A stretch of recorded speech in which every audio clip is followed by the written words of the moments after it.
Alhamdulillahirrabbilalamin. Segala puji hanya milik Allah. Allah yang tidak membiarkan kita berjalan sendirian di jalan yang gelap. Allah yang menjaga akal dan hati kita agar tidak terseret ke dalam kesesatan. Berapa banyak manusia yang tersesat, bukan karena kurang cerdas, tetapi karena tidak dijaga oleh Allah.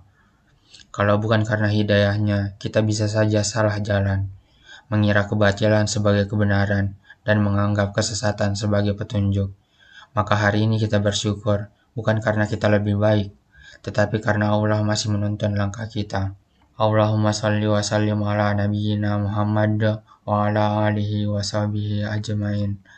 Salawat dan salam semoga selalu tercurah kepada Nabi kita Muhammad sallallahu alaihi wasallam yang diutus membawa cahaya di tengah kegelapan, menyelamatkan umat ini dari syirik, bid'ah dan kesesatan, serta menunjukkan jalan lurus menuju Allah. Saudaraku yang dirahmati Allah, coba jujur pada diri kita. Ketika hidup terasa gelap, ketika sakit tak kunjung sembuh, ketika usaha gagal, ketika rumah tangga retak, kemana hati ini berlari? Sebagian orang tidak lagi lari ke Allah, tapi lari ke sihir, dukun, dan bisikan setan. Padahal itu bukan jalan keluar, itu jurang kehancuran iman. Allah membuka kedok sihir dengan sangat keras. Wattaba'u ma tatlu syayatinu ala mulki Sulaiman wa ma kafara Sulaiman walakinna syayatina kafaru yu'allimuna an-nasa sihr. Dan mereka mengikuti apa yang dibaca oleh setan-setan pada masa kerajaan Sulaiman. Sulaiman tidak kafir, tetapi setan-setan itulah yang kafir. Mereka mengajarkan sihir kepada manusia. Surat Al-Baqarah ayat 102. Perhatikan baik-baik, Allah menyebut sihir sebagai ajaran setan, bukan solusi, bukan penolong, tapi jalan kekufuran. Sihir itu mahal, bukan karena uang, tapi karena tauhid yang harus dibayar. Saudaraku, ketika hati lemah, setan datang membawa janji palsu. Aku bantu, tetapi ikuti caraku. Lalu manusia pun datang ke dukun, ke paranormal, ke peramal.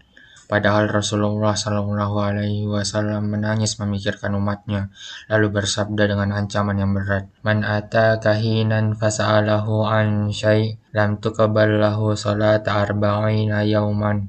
Barang siapa mendatangi dukun dan bertanya kepadanya, maka salatnya tidak diterima selama 40 hari. Hadis riwayat Muslim. Bayangkan salat kita, doa kita selama 40 hari tidak diterima. Dan lebih berat lagi, Rasulullah Shallallahu Alaihi Wasallam bersabda, "Man ata kahinan aw arrafan fasaddaqah, faqad kafara bima anzila ala Muhammad Sallallahu Alaihi Wasallam." Barang siapa mendatangi dukun lalu membenarkannya, maka ia telah kufur terhadap wahyu yang diturunkan kepada Muhammad Sallallahu Alaihi Wasallam. Hadis riwayat Ahmad. Bukan dosa kecil, ini kehancuran iman. Saudaraku, kenapa semua ini dilarang? Karena perkara gaib hanya milik Allah. Allah berfirman dengan kalimat yang menutup semua ramalan.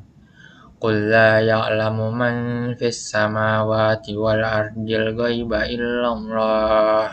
Katakanlah, tidak ada seorang pun di langit dan di bumi yang mengetahui perkara gaib kecuali Allah. Surat An-Naml ayat 65. Maka siapapun yang mengaku tahu nasib, jodoh, rezeki, hakikatnya ia sedang berdusta.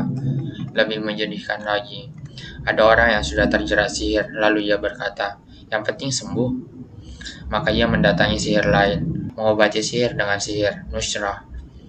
Ketika Nabi Shallallahu Alaihi Wasallam ditanya tentang nusrah, beliau menjawab singkat tapi mematikan, "Hiya min amalis syaiton."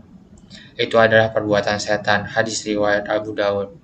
Setan tidak menyembuhkan, setan hanya memindahkan jerat. Hari ini sakit badan, besok mati iman. Saudaraku, Allah tidak membiarkan hambanya tanpa jalan. Allah berfirman dengan penuh rahmat, "Wa nunazzilu minal Qur'ani ma huwa shifaa'un wa rahmatul lil mu'minin." Kami turunkan Al-Quran sebagai penyembuh dan rahmat bagi orang-orang beriman. Surat Al-Isra ayat 82. Lebih baik sakit tapi bertauhid daripada sembuh tapi kehilangan Allah. Setan tidak pernah menolong tanpa harga, dan harga itu adalah tauhidmu. Jangan gadaikan iman demi solusi sesaat. Jika hidup terasa gelap, Jangan cari cahaya dari api neraka. Kembalilah kepada Allah, karena hanya Dia tempat selamat. Subhanakallahumma wa bihamdika asyhadu an la ilaha illa anta astaghfiruka wa atubu ilaik.